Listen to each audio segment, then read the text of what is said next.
Oke, selamat pagi semuanya. Selamat datang para siswa-siswi SMA Negeri 2 Singkawang tahun ajaran 2020-2021.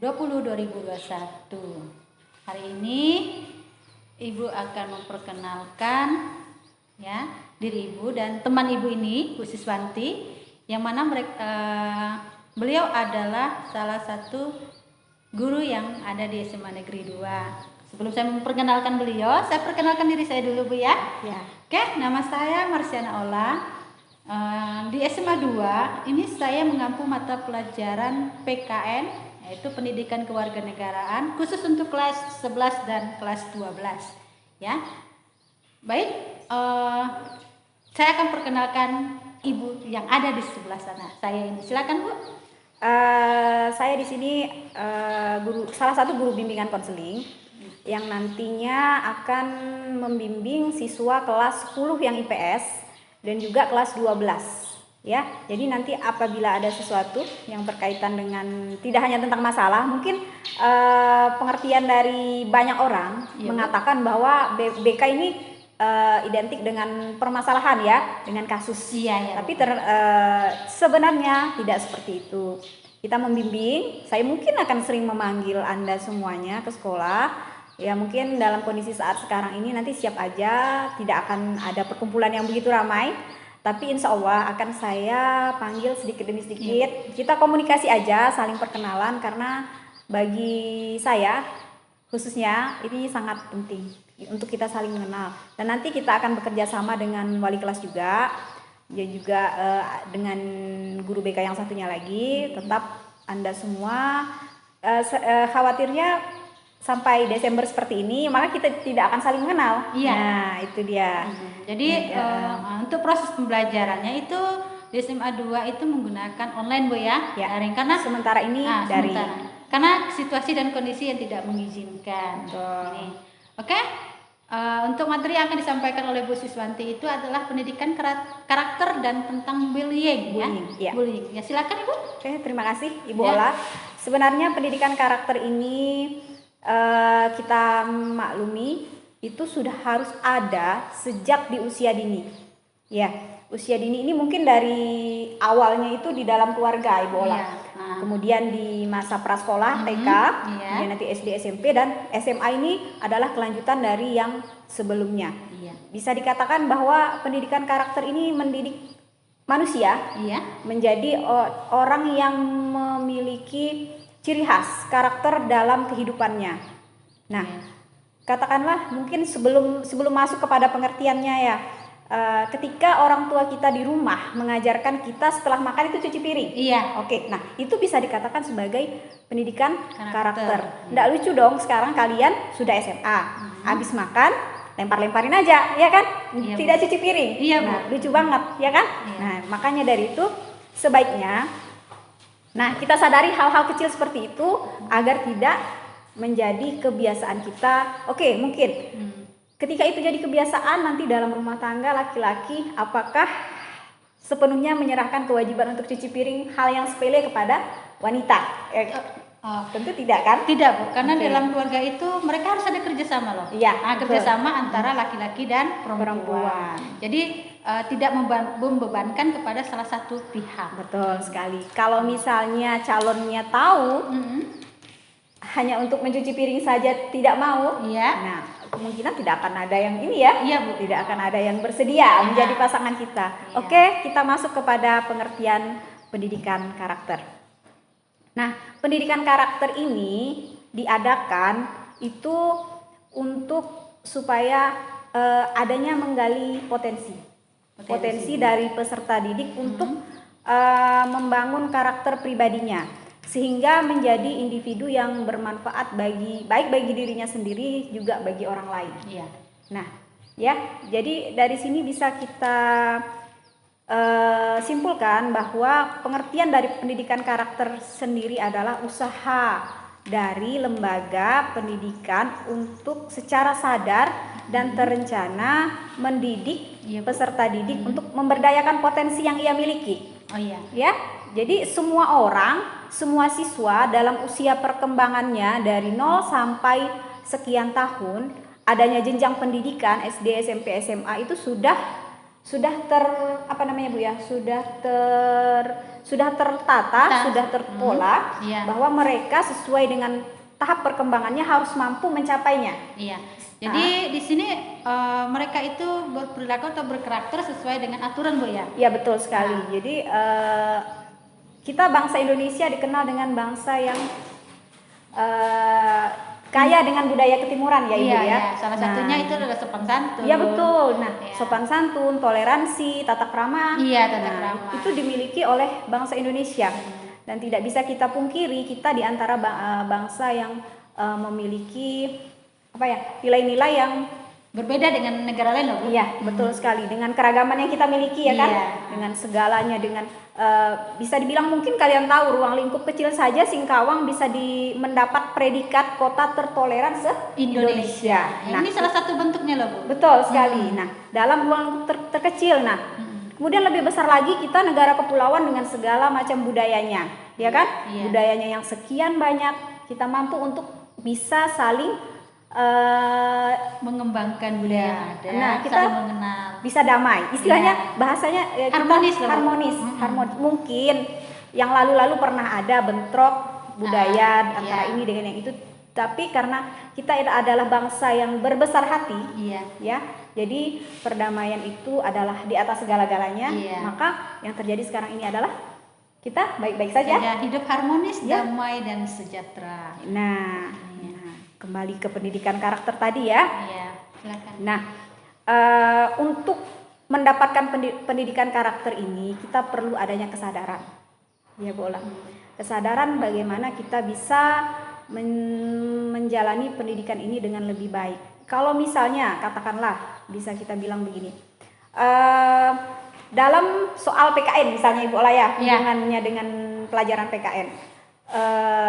Misalnya secara soal sederhana, misalnya kita ngelihat teman yang jatuh, sikap kita yang pertama apa? Ya, kita harus punya rasa empati. Ya betul. Yang harus kita lakukan pertama adalah menolongnya, menolongnya. Pandai jawabnya tuh. Tapi yang terjadi di lapangan tidak diketawain kan? Nah, itu salah satunya.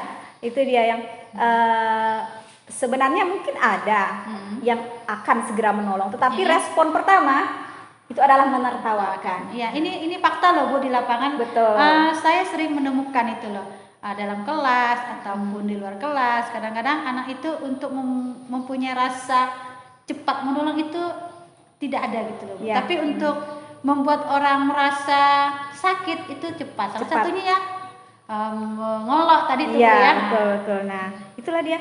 Jadi kita di sini harus memiliki kesadaran dari kita di sekolah ini orang tuanya adalah guru guru dan warga sekolah yang lain. Kemudian Anda semua itu adalah anak-anaknya. Baiknya kami mengingatkan sebagai guru bisa jadi itu bukan untuk menghakimi kita mengingatkan hal-hal yang baik Nah, pendidikan karakter ini erat kaitannya dengan pendidikan moral. Kaitannya begitu erat dengan pelajaran PKN ya Ibu ya. Nah, kemudian apa sih fungsi dari pendidikan karakter ini? Nah, fungsinya itu untuk mengembangkan potensi dasar dari dalam diri manusia agar di dalam kehidupannya mampu untuk berpikir baik, kemudian berhati baik dan berperilaku baik. Jadi kita perilaku baik, tetapi ternyata tersirat di dalam hati dan pikiran kita untuk tidak baik, maka bisa dibilang mungkin kita menghindari generasi yang hipokrit ya. Nah, jadi antara dalam dan luar ini sama gitu maksudnya Bola. Jadi hati sama, kemudian perilaku kita sama baik. Kemudian kita nanti juga seperti tadi saya katakan bahwa kita terdiri dari banyak budaya. Nah, pendidikan karakter ini kita diadakan supaya antara budaya yang satu dengan budaya yang lain tidak terjadi bentrokan dan saling memahami tenggang rasa itu tadi. Berarti dalam hal ini kita tidak boleh menonjolkan sikap sara Bu ya? Itu tidak boleh sama sekali. Sara itu kan suku, agama, ras dan antar golongan. Iya, betul.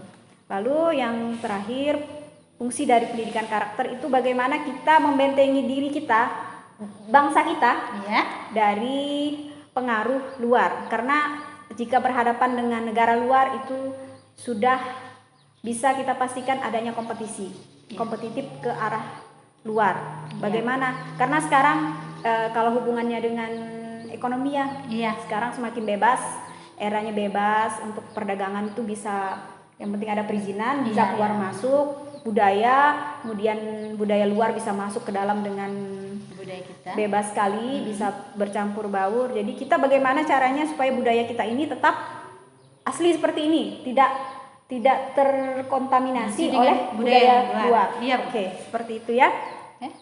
Nah, apa yang tujuan utama dari pendidikan karakter ini itu adalah untuk membangun bangsa kita yang kokoh, di mana masyarakatnya itu memiliki akhlak yang mulia, ya, akhlak yang mulia, memiliki moral, bertoleransi tentunya, dan mampu bergotong royong, tidak individualisme.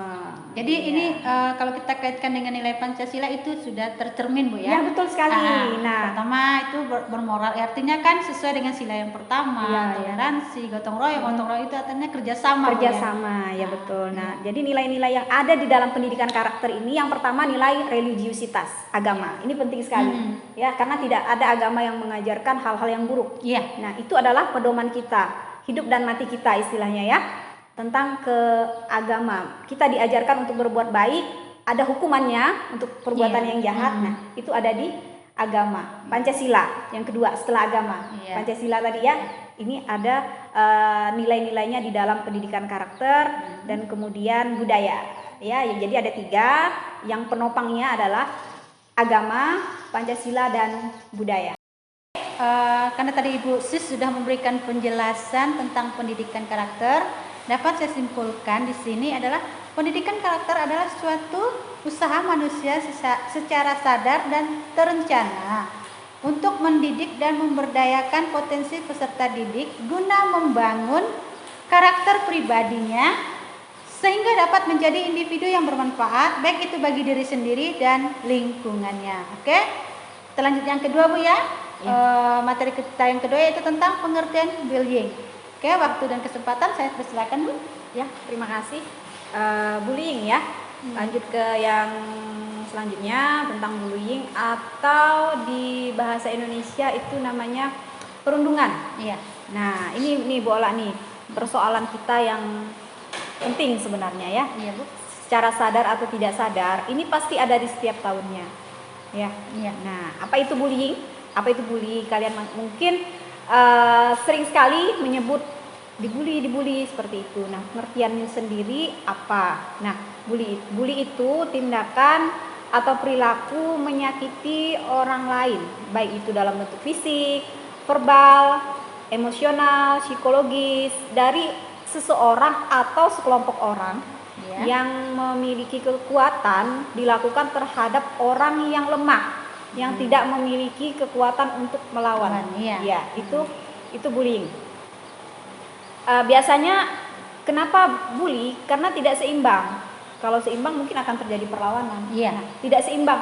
Ada satu sisi itu lebih kuat, sisi lain hanya menerima saja. Menerima apa adanya. Menerima apa? Dia salahkah, tidakkah? Yang penting kamu salah oleh si pembuli itu tadi. Dan biasanya akan dilakukan di tempat-tempat yang sepi, mungkin seperti itu, Bu Ola. Nah, ini bully. Dia biasanya terdiri dari bisa sendiri, bisa dilakukan oleh sekelompok orang. Bu, bagaimana kalau misalnya si anak ini menjadi korban bully? Apa yang harus kita lakukan, Bu? Nah, ini pertama-tama kita harus tahu kalau anak ini korban bully. Nah, biasanya kita bisa ketahui dari kita kan setiap hari akan berhadapan dengan siswa di kelas, ya. Nah, kita tahu terkadang melihat ada mimik muka seseorang yang sepertinya dia merasa tertekan, atau dia merasa tidak nyaman berada di kelas. Nah, ini mungkin dari guru mata pelajaran bisa memanggilnya langsung, atau bisa berkolaborasi dengan wali kelas. Kemudian nanti wali kelas akan bersama dengan guru BK untuk menelusuri sebenarnya apa yang terjadi kepada siswa itu sehingga tidak merasa betah di dalam kelas, ya, di dalam sekolah. Karena ini efeknya besar sekali, Bu Ola. Iya. Saat siswa itu telah dibully dalam pembulian, maka tidak ada lagi semangatnya untuk berada di sekolah. Nah, nanti akan ada efek terhadap korban ini. Berarti dia akan merasa trauma gitu, Bu ya? Iya, bisa jadi. Nah, efek jangka pendeknya bisa jadi dia di sekolah tidak betah itu tadi. Iya. Ya, tidak betah belajar. Kemudian biasanya kan yang menyebabkan anak ini tidak memiliki nilai yang baik di pelajaran itu karena tidak senang terhadap pelajarannya, Iya. atau tidak senang terhadap gurunya, kemudian tidak senang terhadap pelajarannya juga. Nah, jadi ada banyak faktor. Yang pertama bisa jadi dari dalam dirinya sendiri ya, karena tidak senang itu tadi. Iya. Kemudian dari luar, entah dia korban bully. Iya. Nah, kemudian efek jangka panjangnya bisa terbawa sampai ke dia dewasa. Dia menjadi anak yang mudah cemas, pribadi yang mudah sekali takut untuk menghadapi hal-hal yang akan terjadi di dalam hidupnya. Berarti kalau di sini dia itu lebih suka menyendiri, itu bisa dikatakan korban bully, Bu? Bisa jadi karena ia bermain dengan pikirannya sendiri. Iya. Ya, takut nanti begitu keluar kelas ada lagi yang mengganggu, Iya, atau iya. mungkin si pembuli ini ada di dalam kelas ini. Iya. Nah, jadi dia merasa hidupnya itu dikejar-kejar oleh si pembuli. Iya. Nah, entah dia merasa benar atau dia merasa salah, yang jelas dia ini adalah orang yang teraniaya. Iya. Nah, teraniaya. dia lemah ya. Kemudian bully ini tadi ada dibagi dalam beberapa. Yang pertama tadi saya katakan bully secara verbal. Ya, bully secara verbal ini melewati kata-kata. Iya. Misalkan di kelas atau di sekolah dia sering disindir. Iya. Nah, disindir, difitnah, kemudian dicela, namanya diolok-olok, iya. diberi julukan yang tidak enak didengar. Iya. Nah, Ini sering kita mendengar, Bu. Iya, betul. Kadang yang menjadi masalah juga ketika anak dikasih julukan, Iya. dia menerima julukan itu, padahal tidak enak didengar sapaan nama panggilannya, dia dipanggil nama itu tuh nyaut. Iya. Seakan-akan oh iya, aku yang dipanggilnya gitu kan. Nah, baiknya ketika ada nama-nama panggilan seperti itu yang tidak nyaman didengar, itu jangan diperdulikan. Iya. Nah, itu mungkin yang bisa kita bilang ya pembelaan dari si anak yang dibully ini salah satunya itu tidak terlalu menggubris ya. Iya. Tidak terlalu menggubris apa yang dilakukan terhadapnya. Lalu secara fisik, bully secara fisik. Secara fisik ini anak-anak mungkin yang dianggap lemah ini, dianggap bersalah ini akan dibawa ke tempat yang agak sepi saya bilang tadi. Entah dia ditendang, entah ia dijambak rambutnya. Iya.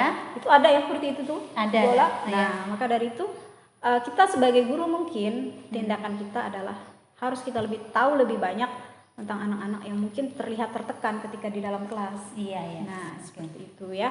Itu secara fisik. Kemudian secara relasional. Nah, ini pembulian seperti ini misalkan adanya lirikan mata yang tidak enak kita lihat. Iya, kadang-kadang kan kalau kita memandang itu ada kesannya agak sinis, Betul, kemudian nah. ada mungkin rasa simpati Iya. atau rasa tertarik gitu loh.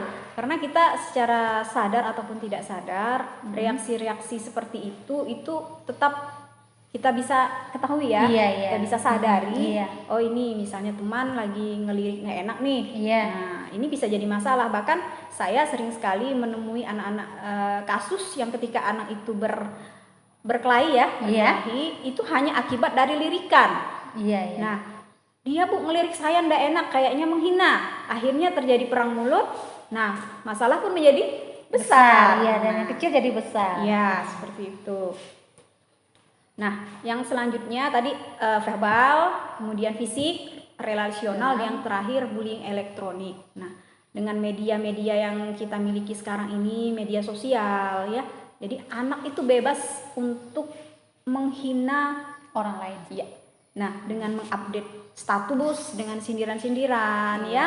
Nah, ini mungkin temannya yang lain itu sebenarnya tahu. Iya, Bu. Ya, Iya, sebenarnya tahu, oh ini nih yang dimaksudkan nih yang ini, yang disindir nih yang ini. Nah, akhirnya dia pun menjadi orang yang pendiam, minder, Iya. ya, istilahnya namanya sudah tercemar, Iya. karena biasanya tidak jauh dari yang namanya fitnah, Ibu. Iya, iya. Nah, entah benar entah salah. Nah, inilah dia tadi hubungannya dengan pendidikan karakter ya. Iya, ada hubungannya itu. Iya, betul. Bagaimana kita menyikapi rasa sakit hati itu tidak sampai kepada mempermalukan orang lain. Ya, betul. Jadi dalam hal ini kita harus bisa menjaga perilaku kita, Bu, Ya, ya. betul. Bagaimana kita berperilaku sebagai orang yang memiliki karakter tentunya. Iya, Ya, karakter ini kaitannya dengan hal-hal yang baik, ciri khas kita. Tentunya kita tidak ingin dong ciri khas kita ini jelek. Iya. Ya, ciri khas kita ini suka membuli orang, suka menjelek-jelekan orang lain di depan orang lainnya lagi, sehingga orang yang tadinya tidak tahu apa-apa, Iya. kemudian beralih membenci teman kita, ya kan? Iya, Jangan salah sampai satunya. hal itu terjadi, karena kalau itu terjadi maka kita akan membunuh karakter orang Lain. lain. Oke. Ya, jadi kita berharap kalau anak-anak kita ini juga harus memiliki sikap dan karakter, Bu, ya. Iya. Yang sesuai dengan aturan. Nah, sekarang kita masuk kepada siapa saja sih ada di dalam ruang lingkup perilaku bully ini. Oke, Ya. silakan, Bu. Oke, yang pertama si pembuli sendiri ini ya. Iya. Dia termasuk ke dalam pimpinan dari suatu kelompok.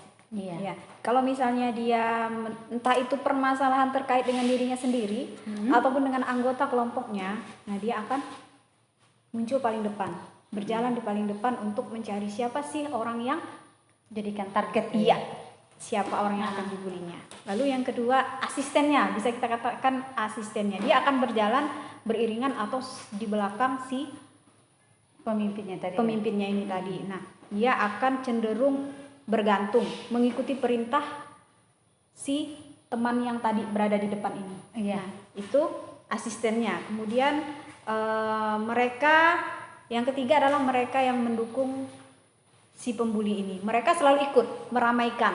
Iya. Apabila ada yang tersakiti perlu berteriak, perlu menertawakan, mereka akan menertawakan. Iya, sesuai dengan perintah atasan berarti, Bu, Ya, ya. sesuai dengan perannya masing-masing ini Iya. tadi.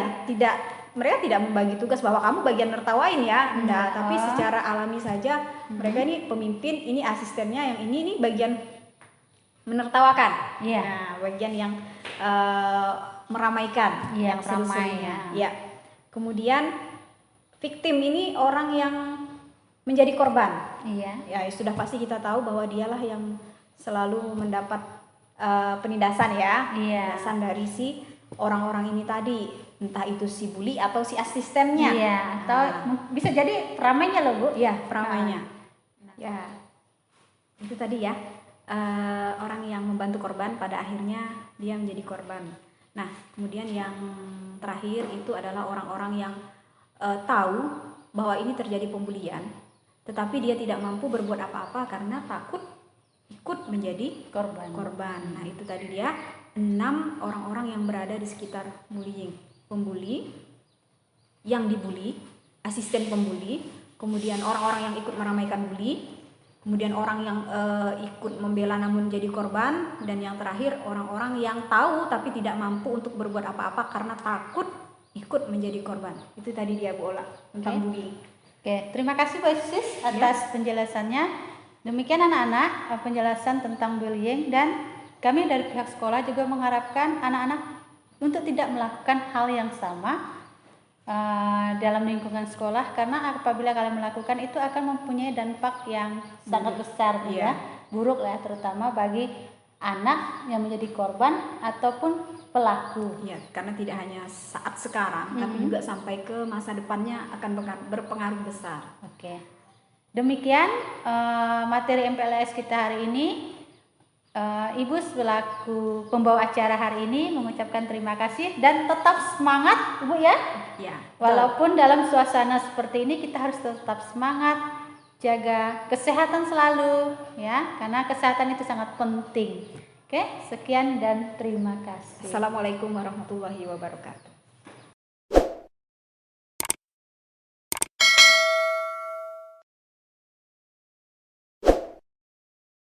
Assalamualaikum warahmatullahi wabarakatuh. Bersyukur sekali kita pada hari ini bisa bertemu dalam pemberian materi MPLS Masa Pengenalan Lingkungan Sekolah Kita Tercinta SMA Negeri 2 Singkawang. Sebelumnya saya ucapkan selamat datang para siswa sekalian di sekolah kita ini. Mudah-mudahan kalian memilih sekolah ini bukan karena terpaksa, bukan karena mengikut teman-teman ataupun misalnya dipaksa oleh orang tua ya. Jadi setidaknya ketika kalian bersekolah di sini ikhlas dari dalam hati bahwa kalian ingin menuntut ilmu, ingin menjadi lebih baik, ingin tahu banyak hal dari yang tadinya tidak tahu menjadi tahu lebih banyak lagi. Oke, untuk kali ini saya pertama akan memperkenalkan diri dulu. Saya Siswanti, guru bimbingan konseling di sekolah kita. Kemudian ada rekan saya di samping yang nantinya akan memberikan materi, Ibu Marsiana Ola, guru pendidikan dan kewarganegaraan. Untuk kali ini materi pertama yang akan disampaikan oleh Ibu Ola yaitu tentang tata krama siswa. Mungkin bisa kita langsung saja ya Ibu ya. Iya. Silakan Ibu, saya persilakan. Oke. Terima kasih kepada Bu Siswanti karena sudah memberikan kesempatan saya untuk memberikan materi pada acara MPLS kita hari ini. Di sini saya akan memberikan materi tentang tata krama. Tata krama itu berasal dari bahasa Jawa yaitu tata dan kromo. Tata yang artinya adalah aturan, kemudian kromo artinya baik. Jadi, tata krama itu adalah suatu aturan yang bersifat baik yang mengatur seseorang atau manusia dalam lingkungannya. Tata kromo ini sangat penting untuk kita sebagai manusia agar bisa diterima dalam lingkungan kita, Bu ya. Ya betul. Ini, kemudian kenapa ini penting? Karena ini menunjukkan perilaku seseorang mengenai etika dan sopan santunnya. Karena tata krama ini berkaitan dengan sopan santun. Ya, ada beberapa contoh misalnya tata krama yaitu tata cara berpenampilan, contohnya adalah cara kita berpakaian. Untuk siswa-siswi SMA Negeri 2 itu tata krama itu sudah tertuang dalam tatip sekolah Bu ya. Ya betul. Nah, salah satunya itu mengatur tentang cara berpakaian, Ya. kemudian cara bersolek atau berhias bagi yang wanita atau yang pria atau laki-laki atau perempuan, ini sesuai dengan aturan. Artinya cara berpakaian mereka pertama itu kalau ke sekolah itu tidak boleh menggunakan celana pendek. Ya, otomatis tidak sesuai dengan seragam Ya. ya. Kemudian tidak boleh menggunakan kaos oblong. Tahu kan kaos oblong Bu ya? Ya. Nah, kemudian tidak ketat. Nah, makanya kenapa tertuang dalam aturan tata tertib? Itu supaya mengatur. Artinya tidak ada kesenjangan antara anak-anak yang ekonomi atas dengan yang bawah, artinya harus di sini harus sejajar ya. Yang kedua itu adalah cara makan. Nah, kita itu kan tata cara makan itu kan ada aturan atau caranya ya. Misalnya kita makan menggunakan tangan kanan, kemudian harus duduk, kemudian minum juga tidak boleh berdiri. Ya, ini mengatur. Kenapa diatur? Supaya ada supaya tertib lah ya Bu ya, betul. dan terkesan sopan gitu. Nah, misalnya begini, kalau ada anak-anak yang makannya sembarangan dengan cara berdiri, ada yang duduk, kalau kita melihat itu kan kesannya tidak bagus Bu ya. Tidak enak dipandang mata. Nah, tidak enak dipandang mata. Apalagi kita ini negara Indonesia loh, negara yang terkenal dengan sopan santunnya, tata keramanya. Jadi perilaku kita itu harus sesuai dengan aturan yang ada. Nah, ini. Kemudian yang ketiga itu adalah cara berbicara. Cara berbicara ini kalau bisa Bu ya, kalau kita itu kan ngomongnya seorang itu kadang-kadang kalau menurut kita itu bergurau, belum tentu itu menurut orang lain itu bergurau. Betul sekali. Ya, jadi usahakan cara berbicara kita atau kata-kata yang kita ucapkan ini tidak menyinggung orang lain. Itu. Jadi Ibu mengharapkan kalian sebagai siswa itu harus bisa mempunyai tata krama yang baik, sopan santun yang baik. Artinya kalian harus bisa menempatkan diri kalian apakah dalam lingkungan sekolah, keluarga, bahkan di masyarakat. Karena sopan santun atau perilaku kita bukan kita yang menilai loh. Itu orang lain. Ya. Jadi itu yang dapat saya sampaikan. Ya, Bu. Terima kasih. Oke, selesai ya, untuk materi tata krama siswa. Mudah-mudahan nanti apabila dari para siswa sekalian ada yang janggal ingin dipertanyakan, dari pihak sekolah tentu saja mungkin dari kalian nanti akan dibentuk grupnya ya, sudah punya grup mungkin bersama dengan wali kelas, kemudian bersama dengan guru BK. Apabila ada hal-hal yang bisa kalian ingin pertanyakan, silahkan saja dengan wali kelasnya, misalnya ingin tahu, Bu saya ingin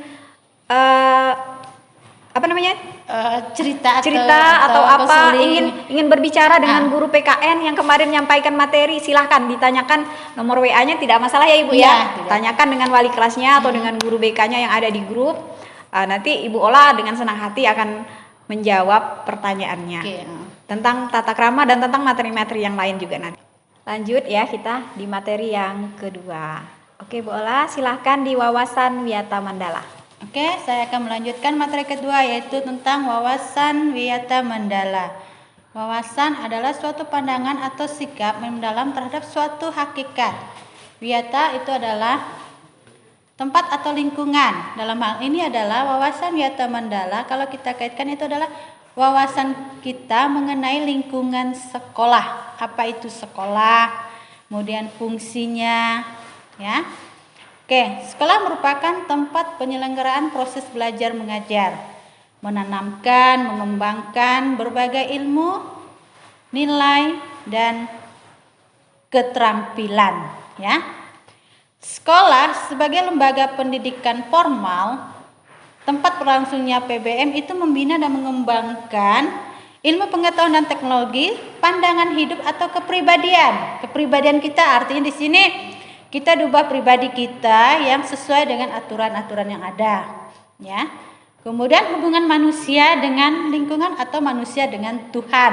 Makanya kalau di sekolah itu kan ada pendidikan agama, itu tujuannya adalah mengatur hubungan kita dengan yang Sang Pencipta dan kemampuan berkarya. Nah, kemampuan berkarya ini di sini adalah kita diberikan keterampilan-keterampilan yang belum kita dapatkan dari lingkungan keluarga. Misalnya, di sini kalau di SMA Negeri 2 itu ada mata pelajaran PKWU Bu ya? Ya, ada PKWU dan prakarya. PKWU lah ya. Ya, di sini siswa itu diajarkan mempunyai keterampilan, ya. Ilmu atau keterampilan yang mana setelah mereka tamat nanti mereka itu punya keterampilan untuk bisa membuka usaha kecil lah Bu ya. Jadi tidak hanya di SMK ya, Iya. Di SMA juga menyediakan pelajaran kewirausahaan yang di situ tentang bisa jadi kearifan lokal juga. Iya. Oke. Kemudian itu sekolah. Kemudian fungsi sekolah adalah sebagai tempat masyarakat belajar. Ini kita belajar loh ya. Kita belajar. Kenapa kita perlu belajar? Kenapa kita perlu belajar Bu ya? Ya pastinya kita ingin tadinya tidak tahu menjadi lebih tahu. Iya, itu betul. Ya, belajar. Kita belajar mendapatkan ilmu yang belum kita dapatkan dari rumah. Karena pendidikan itu kan ada 3 pendidikan yang berasal dari lingkungan keluarga, sekolah, dan masyarakat. Nah, ini sekolah ini adalah pengembangan dari pendidikan dalam keluarga Bu ya. Jadi ini ada proses belajar mengajarnya. Kalau di SMA 2 itu untuk proses belajar mengajar itu sesuai dengan hari yang telah ditentukan Bu ya. Betul, ya. Nah, misalnya Senin sampai Sabtu ya. setengah 2 kecuali hari Jumat kita pulang jam 10.45. Namun sayangnya karena kondisi seperti ini harusnya kita nyampein materi ini ketemu. Ada interaksi, ada tanya jawab dan ternyata harus seperti ini. Ya kita maklumi saja, mudah-mudahan nanti segera berlalu ya. Iya, amin Bu, amin. Ibu juga, saya juga berharap kita bisa ketemu dengan langsung gitu kan. Ya. Karena kalau pertemuan langsung itu keakraban lebih dekat gitu lebih kan. Dekat, lebih seru juga. Kemudian kita saling mengenal antara siswa dengan gurunya itu. Ini fungsi sekolah. Jadi adalah sebagai proses pembelajaran ya. Jadi untuk siswa-siswi SMA Negeri 2 terutama siswa baru itu tolong nanti kalian belajarnya itu sesuaikan dengan hari yang telah ditentukan. Ya, sudah ada jadwalnya. Karena tadi terkendala oleh suasana seperti ini ya otomatis menggunakan daring Bu ya. Betul. Nah, tapi Ibu berharap, Ibu dan Bu Sis ini berharap dan pihak sekolah juga berharap itu kalian bisa mengikutinya ya. Yang penting kalian punya keinginan dan niat ya. Keinginan dan niat, karena kalau kita tidak punya keinginan dan niat itu segala sesuatu tidak bisa dilaksanakan loh Bu. Jangan masuk SMA, oh saya sudah siswa SMA hanya sekedar status karena kondisi seperti ini. Apa yang diberikan oleh sekolah tidak dijalankan, santai-santai saja, jangan sampai seperti itu ya. Sekarang dituntut kalian semua untuk lebih aktif mengikuti apa yang sudah diprogramkan oleh sekolah. Ya. Jadi wawasan Wiyata Mandala ini adalah pandangan kita tentang apa itu sekolah gitu kan. Jadi di sini Ibu mengharapkan pandangan kalian itu tentang SMA 2 itu bagaimana gitu kan ya. Ibu berharap kalian bisa menjadi siswa-siswi yang membanggakan, apakah itu untuk diri kalian, sekolah, dan orang lain. Kemudian di sekolah ini ada beberapa perangkat sekolah ya, seperti ada kepala sekolah itu sebagai pembina utama, yang ini adalah sebagai pengelola dan bertanggung jawab penuh terhadap proses pembelajaran, Bu ya. Nah, kemudian dibantu oleh Bapak Ibu Dewan Guru yang mana mereka itu tugasnya mengajar dan mendidik anak-anak, Bu ya. Nah, mendidik sesuai dengan ilmu yang mereka dapatkan. Kemudian ada wali kelas, ini adalah dari Bapak Ibu Dewan Guru yang dipilih oleh kepala sekolah, Bu ya. Kemudian ada tenaga kependidikan yaitu TU dan perangkat-perangkat sekolah lainnya. Jadi Ibu minta dan Ibu mohon, bagaimana Bu ya? Kalau misalnya kita ini kan dalam satu lingkungan itu otomatis kan sebagai keluarga gitu kan. Jadi harus ada kebersamaan antara kepala sekolah, guru, siswa dan semua perangkat yang ada di lingkungan sekolah.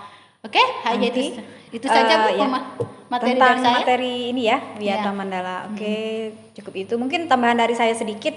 Nanti tentang yang tadi warga sekolah, nanti kalian mungkin dari kakak-kakak OSIS akan memperkenalkan semua warga sekolah ini supaya kalian tahu, supaya kalian nanti ketemu di jalan atau di mana mungkin bisa menyapa, oh saya siswa baru Pak, entah itu dengan kepala sekolah atau dengan siapa guru-guru di sekolah kita. Jadi diharapkan kalian bisa tujuannya orientasi supaya kalian tidak hanya mengenal lingkungan ya, tapi juga mengenal warga sekolah. Seperti itu. Oke, itu tadi materi wawasan Wiyata Mandala. Kita lanjutkan di materi ketiga. Sekarang kita kembali ke materi yang selanjutnya tentang tadi udah 2 materi terlewati. Mudah-mudahan para siswa sekalian bisa memahami, dan kembali saya ingatkan karena kita sistem belajarnya itu daring. Kalau misalnya ada ingin bantuan segala sesuatunya, ingin ke wali kelas, ingin ke guru yang lain, silakan menghubungi. Karena nomornya tidak privasi ya, Ibu kan. Kita bisa dihubungi, kita bisa saling komunikasi supaya lebih mengenal. Oke, kita lanjut ke materi selanjutnya, kesadaran berbangsa dan bernegara. Silahkan Ibu Ola. Oke, untuk materi ketiga atau materi terakhir, Ibu akan menyampaikan tentang kesadaran berbangsa dan bernegara atau wawasan kebangsaan. Ya, berbangsa dan bernegara. Artinya cara pandang kita mengenai lingkungan negara Indonesia, ya.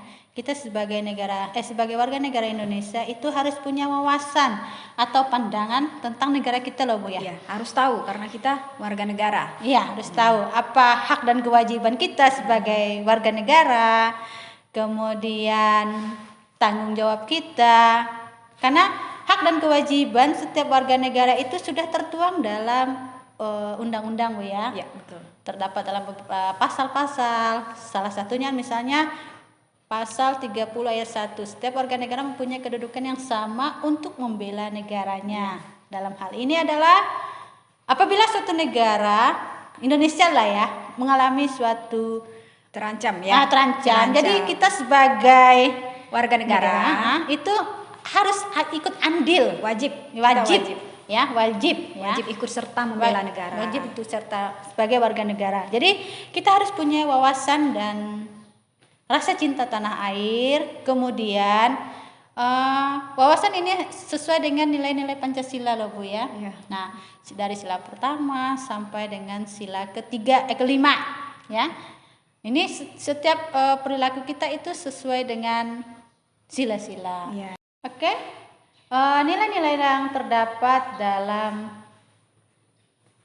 kesadaran bela negara yaitu adalah nilai cinta tanah air, kemudian patriotisme dan nasionalisme. Kalau cinta tanah air biasanya itu kita mencintai negara Indonesia Salah satunya biasa kita dengar Bu ya, ada slogan cintailah produk Indonesia. Itu kan sebuah himbauan Bu ya. Produk dalam negeri. Nah, supaya kita lebih mencintai produk-produk dalam negeri. Kemudian kesadaran berbangsa dan bernegara, ya. Nilai-nilai bela negara yang harus lebih dipahami dalam penerapannya dalam kehidupan sehari-hari. Apakah itu dalam kehidupan bermasyarakat, berbangsa dan bernegara. Pertama adalah cinta tanah air, ya. Kita harus mencintai tanah air kita. Salah satunya biasa kalau kita sering mendengar di televisi itu ada slogan cintailah produk dalam negeri. Itu kan suatu himbauan Bu ya. Ya, betul. Itu mengajak kita untuk lebih mencintai barang dalam negeri. barang dalam negeri. Karena biasanya kan orang lebih suka produk-produk brand terkenal yang merek Iya. luar negeri gitu ya. Iya. Nah, itu bisa dikatakan sedikit demi sedikit melunturkan rasa cinta terhadap tanah air. Mungkin karena gengsinya itu tadi ya. Iya, gengsi. Yang kedua adalah kesadaran berbangsa dan bernegara. Merupakan sikap kita yang harus sesuai dengan kepribadian bangsa. Ya, yang dikaitkan dengan cita-cita dan tujuan hidup bangsa Indonesia. Cita-cita bangsa Indonesia itu kan Bu, mencerdaskan kehidupan Ya, bangsa. Itu betul salah sekali. satunya. Kemudian yang ketiga adalah Pancasila. Ini Pancasila itu sebagai ideologi negara, ya, yang mana diperjuangkan oleh para pejuang, ya. Kemudian adalah yang keempat itu mempunyai sikap rela berkorban untuk bangsa dan negara. Dalam hal ini misalnya begini Bu, apabila suatu negara itu lagi terancam, Ya. jadi kita sebagai warga negara itu harus siap loh berkorban demi membela bangsa dan negara. Ini. Yang kelima itu adalah memiliki kemampuan bela negara, ya.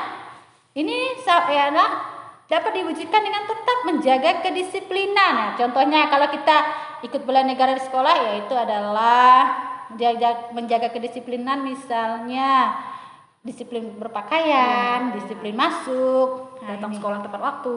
Nah, itu salah satunya Bu ya. Nih. Oke, hanya itu saja. Kemudian, oh ya, satu lupa. Yang lupa nih. Satu, kalau bentuk wawasan kebangsaan kalian sebagai siswa itu di sekolah itu salah satunya adalah misalnya kalian ikut upacara bendera. Ya. Itu kan salah satu sikap untuk menimbulkan sikap cinta tanah air loh Bu.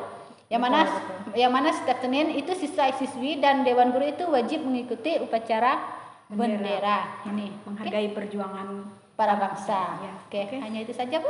Oke, jadi kesimpulannya kita pada hari ini tentang 3 materi ini bahwa siswa itu berkewajiban untuk memahami apa itu wawasan Wiyata Mandala Ya. dan menjadi manusia yang memiliki tata krama. Lalu kemudian tentang bela negara ya, kita semua punya kewajiban, punya hak juga untuk menjadi warga negara Indonesia yang baik. Oke. Terima kasih banyak Ibu Ola Iya, sama-sama. karena sudah memberikan materi kita pada pagi hari ini. Mudah-mudahan siswa sekalian bisa meresapi makna dari apa yang disampaikan sehingga muncul ke dalam perilaku bahwa saya adalah warga negara Indonesia, saya wajib memiliki kewajiban yang sama dengan yang lainnya, juga memiliki hak. Jadi kita harus berbahagia, Ya. berbahagia Sebagai bisa warga negara. hidup di negara yang seperti sekarang ini, bersyukur tentunya terlepas dari segala keadaan yang ada, kita adalah warga negara Indonesia dan kita wajib mensyukurinya. Oke, terima kasih banyak. Sampai jumpa. Assalamualaikum warahmatullahi wabarakatuh.